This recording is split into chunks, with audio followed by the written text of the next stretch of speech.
Ripple invests in Notabene to push RLUSD into enterprise payments. Ripple has made a strategic investment in Notabene, a compliance software firm, and the two companies will work to bring RLUSD stablecoin payments into Notabene's enterprise transaction network.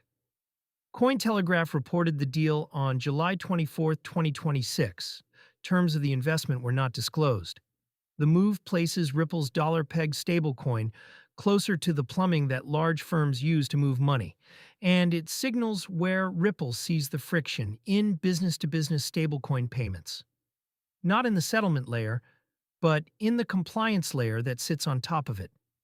The compliance layer Ripple is buying into Notabene is best known for building tools that help crypto businesses meet the travel rule, the requirement that firms share sender and recipient information on transfers above certain thresholds.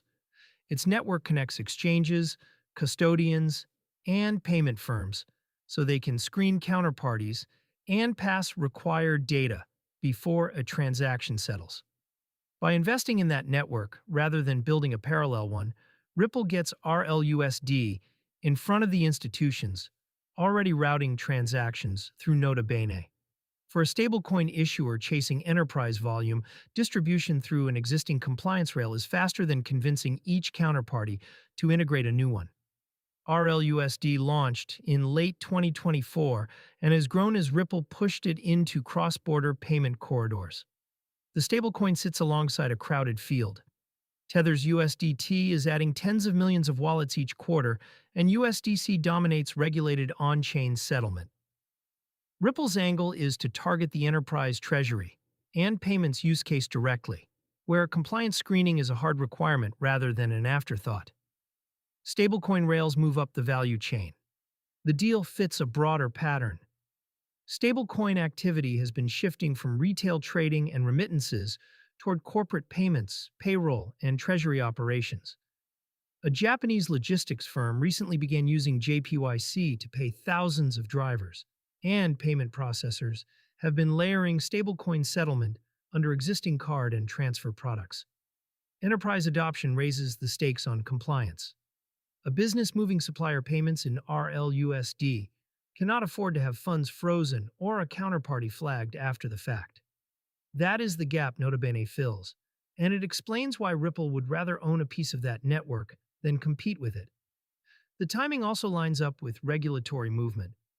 In the United States, the Genius Act set a framework for payment stablecoins, though regulators missed a rulemaking deadline tied to it. In Europe, MiCA has already thinned the field of licensed crypto firms. Both regimes reward issuers that can demonstrate strong compliance tooling, and Notabene's network is one way to show it. The stake for stablecoin spenders.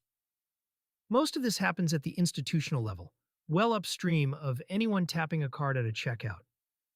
Still, the enterprise side is where stablecoins earn the trust that eventually reaches consumer products.